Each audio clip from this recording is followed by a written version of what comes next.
Our guest today on the Motivation Show, I think we're going to have a lot of fun with him. I'm already having fun. His extensive career uh, in acting includes the iconic roles of Bo Duke on The Dukes of Hazzard. Who can forget that?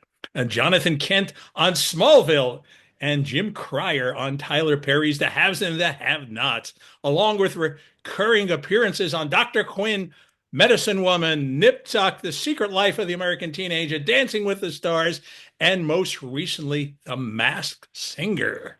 As an independent filmmaker, John continues to write, direct, and star in his own movies, including Christmas Cars in 2019, Stand on It in 2020, Poker Run in 2021, and To Die For 2022. He also co-starred with Reba McEntire herself in Lifetime's 2021 holiday hit Christmas in Tune, which follows several cross-generational smashes.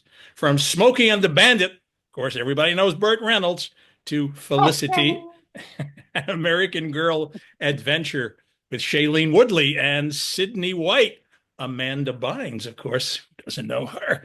In addition to his incredible acting career, John has over 20 albums, who would have known that, to his credit, and 5 #1 singles on the Billboard Country Chart. We got a lot to talk about here, I think. Without further ado, John Schneider, welcome to the Motivation Show. Wow, I'm exhausted just listening to that. My goodness. I do have to mention I'm the longest running Baron on Broadway with Grand Hotel. And then I'm one of the many stunt casting events at Chicago, which I just loved as well on Broadway too. So, it's been great. And we're talking off the air. I'm 64. It's taken all this time to get basically that 40 Beatles miles. song, When I'm 64. When I'm 64, yeah. Right? But I'm only 45 miles away from where I was born.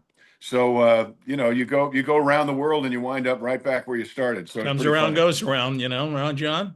Yep, it certainly does. And being back on stage here, especially with this particular show, I believe this is the longest running play of any kind anywhere, not just on Broadway. And we have to identify it's Perfect Crime. I think it is the longest running off-Broadway show in history. And that is saying a lot. Beats out the Fantastics, I think, right? Yeah, but the Fantastics was Broadway. So this is amazing to join this cast and be part of something that's running since 2 years after Dukes of Hazzard went off the air.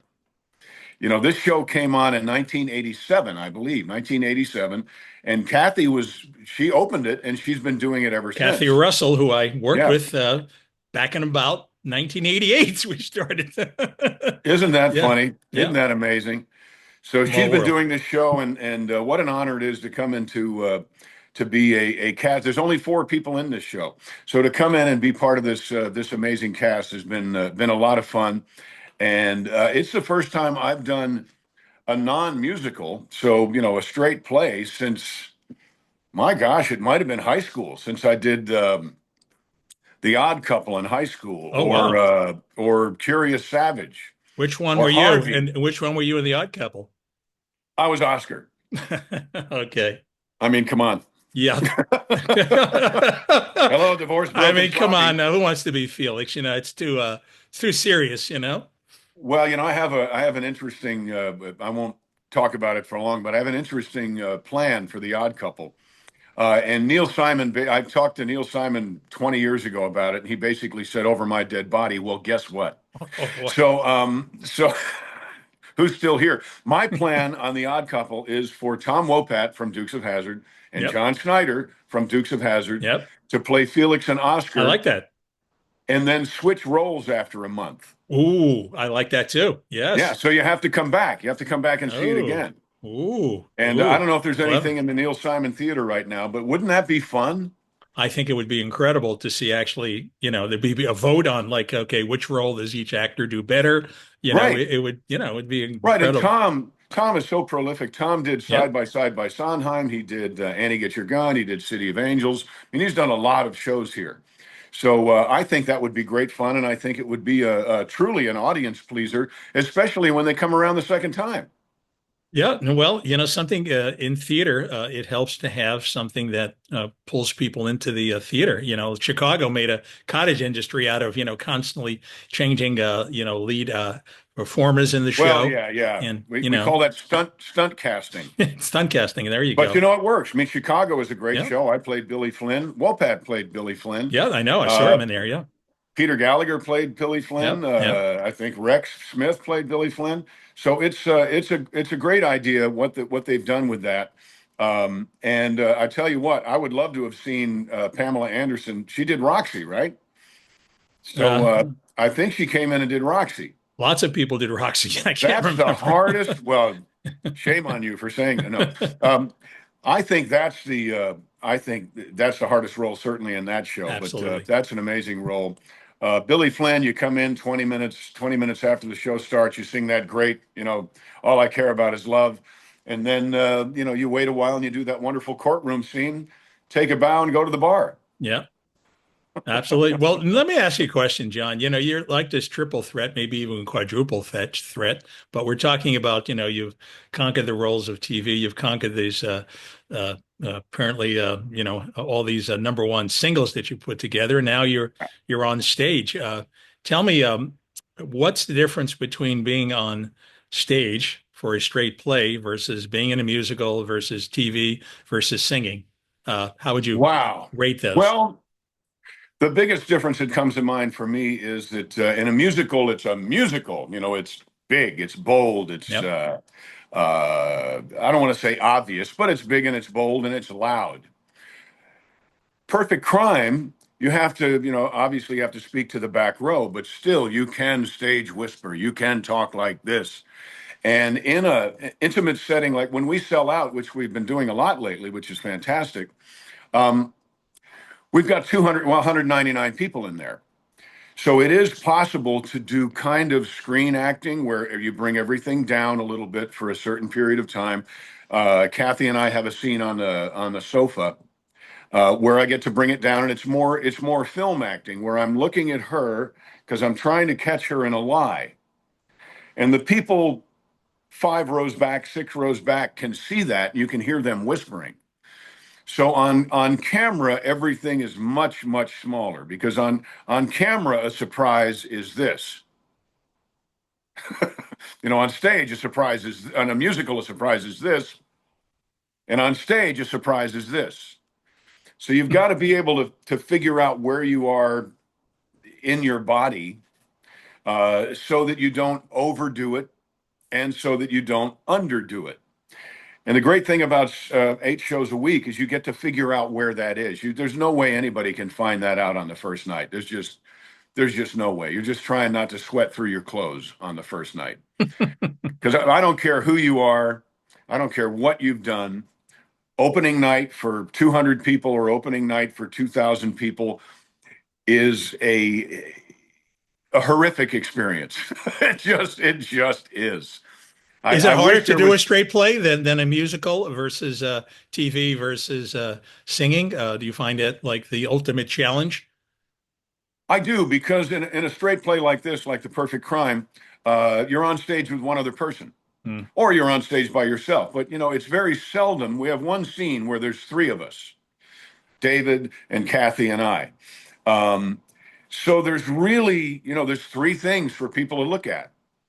So there's no, hey, look, here's a dancing girl. Hey, here's, somebody's on fire over here. Hey, here's somebody spinning plates. All eyes There's on no you. No, there's no no diversion. Yeah, when takes. you are speaking, Yep. people are watching you. Hmm. So that to me, that's wonderful, but just not on opening night. On opening night, it's just like, they talk about opening night jitters. It's true. I mean, I think it's true. I remember the first night I did Grand Hotel, and I had 2 weeks to get into Grand Hotel. I had 4 days to get into Perfect Crime, but I sweat my microphone off on Grand Hotel at the Martin Beck Theater. Not because it's just, I don't know. There's some chemistry that happens on opening night. And You Martin are Beck, I think, so, is now what, the Al Hirschfeld Theater. Like oh, did they change that's it? not even, I yeah, it don't doesn't know. even. Yeah, you're really dating yourself there a little bit there. Uh-oh, and I didn't even know it. I'm dating myself and I didn't even know it. Maybe I'm schizophrenic. Come on. Kaboom chick. Kaboom. Kaboom chick. That's your So fourth yeah, career right there, comedy. they, I know. Well, you know what? The gift that I have is I'm very gullible. Um, I can go into a play or go into in front of a camera, go into a script and just believe it. You know, I believe that cars fly. I believe I raised Superman. I believe I'm running for governor. You know, I believe, I believe, I believe. I believe every night and twice on the weekend during the afternoon. I believe I am the smartest inspector that anyone has ever seen, and I'm going to figure this very complicated story out. Um, and I believe it. You know, like kids, when we used to play Army, we used to play, with our GI Joes and throw them up in the tree and have them float. Or sometimes they didn't come out of the tree, sadly. But I believed it, and I think that's an important trait in life. Uh, Number one is curiosity. We're talking about inspiring people. Well, never lose your curiosity. When I came into Perfect Crime, my curiosity was I'm going to figure out exactly what they did. You know, how did they commit this perfect crime? How can I make it so it was almost a perfect crime? I'm going to go into this story. I'm going to jump into it. I'm going to dig into it. I'm going to dive into it and figure out how to make this as believable for the audience as I possibly can. And the only way I can do that as the sleuth, as the Columbo of this particular piece, is by really digging into it and figuring it out. You know, and this play has taken several, it was written probably in 1985, 1986. It came to light in 1987. So there's a lot of technology and a lot of administrations that have happened since this show started. You know, so now there's Alexa. When the show started, there was like a timer that turned things on. Alexa wasn't Uh, born when it Alexa was started, not right? born yet. No, Yes. Alexa wasn't born yet. Yep. And Alexa plays a big part of this show. So Mhm. it's Different grown with the iterations. Yep. times. Yep. Yeah. So you've got to go in, you've got to figure it out. You can't just read it. You can't just say the words. You've got to figure it out. And that's why for me, I try to wipe the slate clean before every show so I can go out there and actually figure it out, because when you get into that screen kind of acting for the first six rows, people can see you figuring it out. And That's I think it's important, you know, and you can't do that in a 1,200 seat theater, but you know, you'd be doing a musical anyway. So, John, I So wanted to ask you a question. You know, when you do a play like this, you know, you have the same words, the same dialogue every single day. Do you try to do it exactly the same way each and every time, or do you try to switch it off a little bit and add a no, little different? I treat a script, especially in a theatrical sense, I treat a script like I'm getting on a horse for the first time. I Mhm. know how to ride. The horse knows how to run. Let's see what happens. So I am a big fan of curiosity, and it's a weird. I don't want to call it a skill. It's actually might be more of a malady to be to be able to come into something fresh, you know, every time. But I think it's very important, especially in a procedural show where the audience is learning right along with you. Because the worst thing that can happen in a whodunit is at the end, and the inspector says, "Oh, it was the butler in the library with a candlestick," and then the audience goes, "No, no, I don't think." So this show is so pleasing in that, as complex as it is, when the truth is outlined for Kathy, and when I tell her basically I got you, the audience is able to follow that and be very, very pleased with a not a happy ending, because you know there's been some terrible things that have happened here, but they get pleased that they and I have been able to solve the puzzle. Without that, I think it's disappointing. I mean, you can't come out of a whodunit go, wait a minute, no, I don't. So it's a big chore every night to forget. Actors who are listening to this will understand. I need to forget that I figured it out in the last episode. Mm. last episode, last show, and bring a whole new curiosity with this character to this circumstance. So I love it. I love it. So if I see You you know, 3 times, I'm going to get maybe 3 different performances then. So I got to go come oh, back and absolutely. I got to come back and see you a few times. Oh, it's different. Yeah. It's different Yeah. every time because we listen to one another, and Yeah. that's for the actors who are listening. What's vitally important is you must listen and respond. So how did you end up in this role? What inspired you after 30 plus years? Why now? Well, I saw this. I saw this play back in probably 2008 or 2009, and thought it was great. And then I forgot that I saw it. And then my wife, our mutual friend Dee Dee, Yes. found out about it. And I'm not really quite sure. And she said, "Hey, do you want to do an off-Broadway play?" And I said, "Well, how far off Broadway?" And she said, "Well, it's the longest running show, and it's called A Perfect Crime." And I And read it's it, right on Broadway.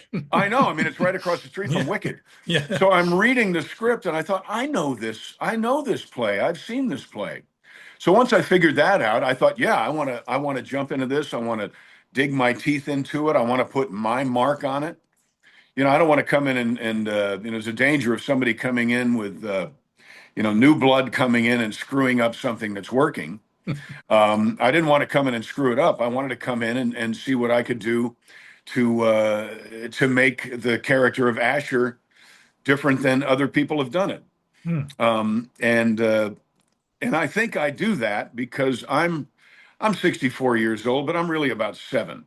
So I Join the carry club. with me a curiosity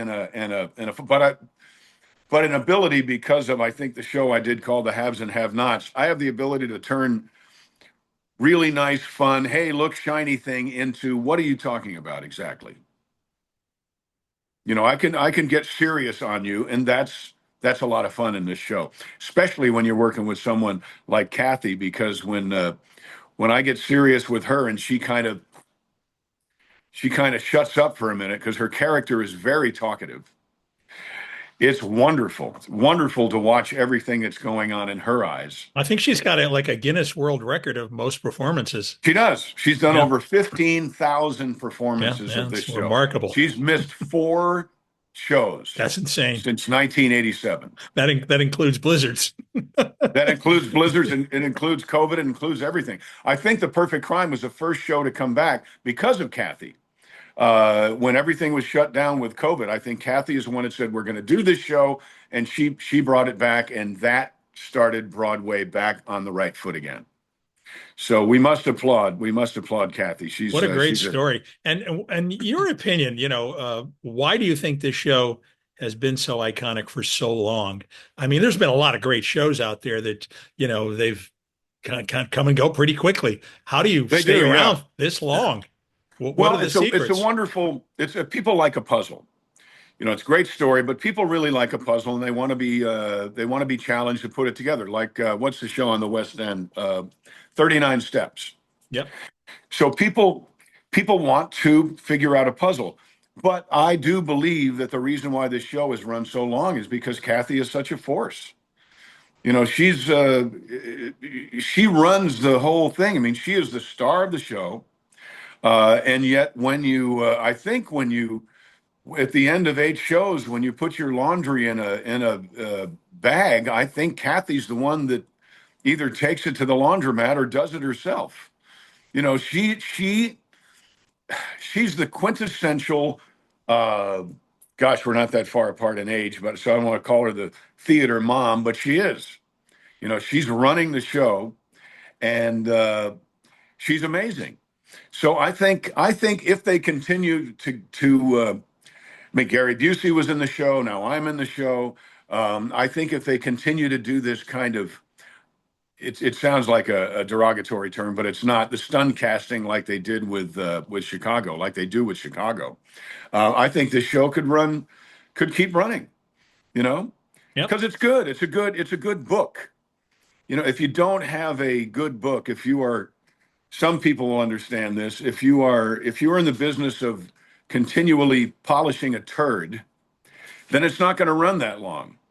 But if you polish something that is at its base, at its foundation, very shiny and actually works, then you can have long-term success. And remember, at best, only 199, maybe 205 people, standing room only, can see this show in any given performance. Yep. So you got 200 people, they see the show, they love it. 100 of them go out and tell their friends, they come. It's word of mouth. So now I think it's gotten into a spot, because we've been selling out. It's been quite wonderful. I think it's gotten to a spot now where it's a hot ticket. It's a hot ticket item. So Well, you're a hot tamale, I mean, come on, let's face it. Yeah. You mind if we go back? I know about that. People. I'm the Ferrari on the side of the road, upside down on fire. People just want to come and see it. Yeah. It's curiosity. Hopefully, the surprise is, well, damn, he's pretty damn good. I think a lot of people want to see how Bo Duke handles that role. That's what I think. I know. How did that change your life, by the way? Let's go back a few decades. How did that iconic role in Dukes of Hazzard change things for you? Did you expect that kind of success? How did it all unfold? God. I started. Did you believe it? Like you used that word, believe. There were only 3 networks back then. Three channels, 65 shows. The Nielsen ratings were 65 shows deep. That was it. And we were, for almost the whole time, top 10, many times number 1, certainly top 5. So it changed my life a lot. But I remember saying in an interview maybe 30 years ago, it opened every door, but it put a brick wall in front of every door at the same time. How so? So when you're a television star in a 3-network world, everyone is at least peripherally aware. Nobody didn't know my name. Nobody didn't know Eric Estrada's name. Nobody didn't know Bill Bixby's name. Nobody didn't know Michael Landon's name. Yep. Didn't mean they watched the show, but they were peripherally aware of their existence. But when you are a celebrity, people can't help, and I think I'm guilty of this too. Okay, prove it. Let me see what you got. And if you go out and you suck, then you don't get a second chance. But I'm a theater brat. Just like Tom Wopat. Tom Wopat is a theater brat. We've been doing this since middle school. So by the time Dukes of Hazzard happened, I'd already been doing theater for 10 years and a couple of little industrial films and things. But I'd been, I was 18, but I was still kind of at least a theater veteran. You did the hard stuff, right? The movie, the television from there. You got a few takes, a lot easier, right? It was so easy. I mean, when I did theater, I had to figure out how to make my car payment. When I did Dukes, all of a sudden there's money and my car's paid off. That was the big difference for me back in 1978. Was, oh my God, I paid my car off with my per diem. With my per diem, I paid my car off. But then you get back to theater, and even if you're doing a Broadway show like Grand Hotel, you do 8 shows a week, and chances are you've got a crappy car that you pay $1,000 a month to park across the street, or a subway token in your pocket. So it's an interesting, very interesting life. But for me, it's all about what do those people in the audience, what are they thinking? What are they following? Are they laughing? Are they with you? How do you make sure that they get the biggest bang for their buck that they possibly can? So we must never forget in theater, we must never forget in movies or television who we work for. I tell people, when you make a movie, you are really working for people who've just been incredibly overcharged for popcorn and a soft drink. So you've got to beg forgiveness for the first 5 minutes so that they can get over being angry that they just spent their house payment on soft drinks and snacks for their kids. You've got to get them over that, and then you've got to intrigue and delight them. And I think The Perfect Crime does exactly that. But they don't overcharge for soft drinks out there. And we've got a pretty damn good bar too. What I wanted to know, John, is tell me a little bit about the curtain call. You finished the show, and you're looking for to evoke a certain feeling in the audience. You got the curtain call. Tell me about that experience. Well, that's the opportunity for the audience to tell you to say thank you. So the curtain call is great, and like I said, we only have 4 people. So I come out there after Christopher and after David. I come out and I take my little bow, and it's it's wonderful. That's the audience's opportunity to give back. So and then we motion for Kathy to come down. Kathy comes down, and of course, like you said, she's a Guinness Book of World Records holder, and people go crazy, and most of the time people stand up. And folks, if you're watching this and you don't feel the need to stand up at the end of a show, especially a play in an intimate setting, get over it. Stand up.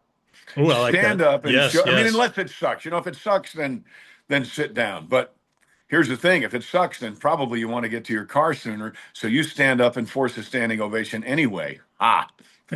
I like that. So you're in the show till when? Tell us. Till my last show is February 2nd, night of February 2nd. February 2nd, 2025. And Yep.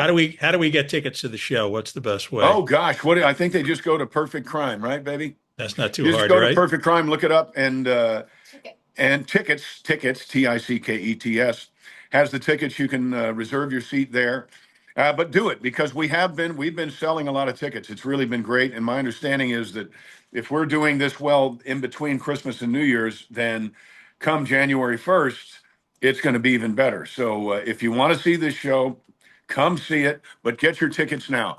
Ticketmaster, I can remember that. So We'll Ticketmaster. find it. Yep, and it's called The Perfect Crime. Yep. And I promise you got to bring your thinking cap. Okay, I ask audiences at the end. I come out at the end, and I say, "Does your head hurt?" And they go, "Yeah, my God, my God." But it all makes sense. So you definitely got to pay and, attention at this show. That's for sure. Oh You get my all the gosh, twists yeah. and the turns. No question. So what's going to happen after the show? What's in store for John Schneider after this? After the show, Dee Dee and I are going to be doing a television show. Well, it's not really there is no network television anymore, really. So we're going to be doing a show very similar to the Dukes of Hazzard in Kentucky, and I call it Southern Horsepower Comedy. And it's not the Dukes of Hazzard; it is the Earls of Perry. So it's the Earl family who lives in Perry County, Kentucky. And guess what the county seat of Perry County, Kentucky is? Hazzard. So we're going to be a lot of throwbacks, a lot of callbacks to the glorious days of the Dukes of Hazzard. There'll be cars, there'll be jumping, there'll be stuff. I don't know where it's going to show up because I'm independently minded. I like to all those movies you mentioned earlier. I make those movies and distribute them myself on Cineflix DOD. But I'll send you a link to that. So it's I'm independently minded. I'm not one of those people that likes to. I don't have a record label. I don't want a record label. I haven't worked with movie studios in a very long time. I don't want to. I have a belief that creative people should not be beholden to non-creative people if they can help it. Words of wisdom. Yeah, when non-creative people voice their opinion in a creative, it's just stop. I don't want to hear it. I don't want to hear it. And when you fall into the studio system, when you fall into the other people's money system, then you wind up having to value people's opinion that, quite honestly, you don't value. So, folks, if you're watching this, please give eyes and ears to some of the movies that I've made.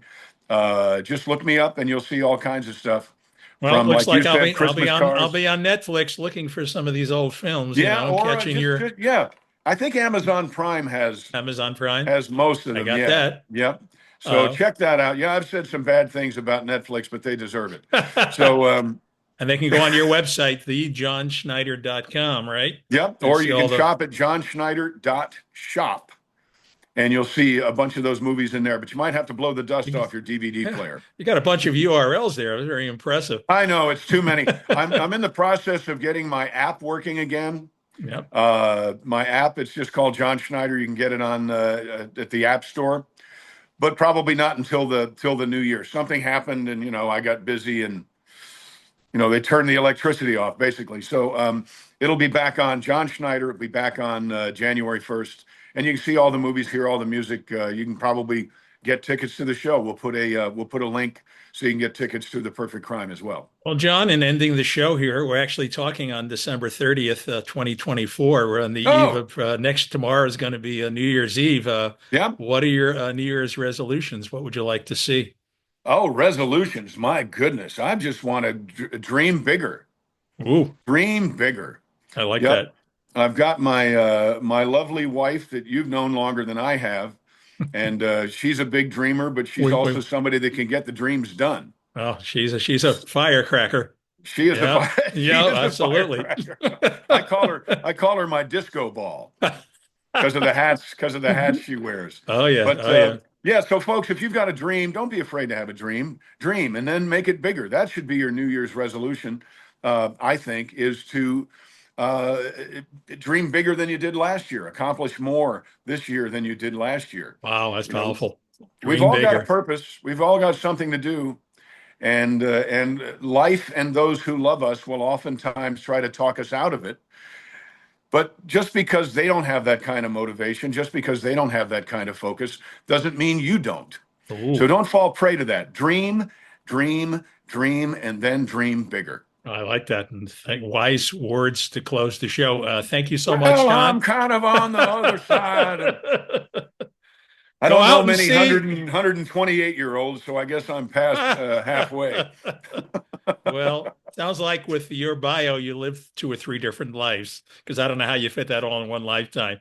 I'm just getting started, Eli. I'm just getting started. There you go. Dream big. Thank you so much, John. You've been a You're welcome. pleasure. You take care. Happy New Year, everybody. Bye bye.